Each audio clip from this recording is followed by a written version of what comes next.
Hello, I'm Vidya, your tutor. Let's learn how do organisms reproduce together, step by step.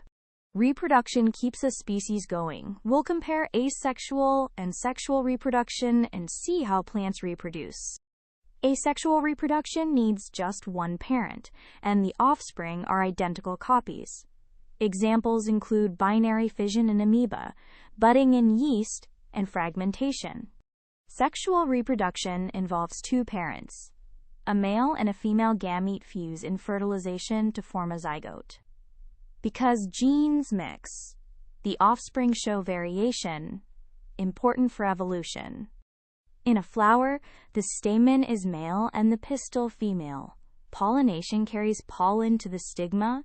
After fertilization, the ovule becomes a seed and the ovary a fruit. To recap, asexual reproduction makes identical copies from one parent.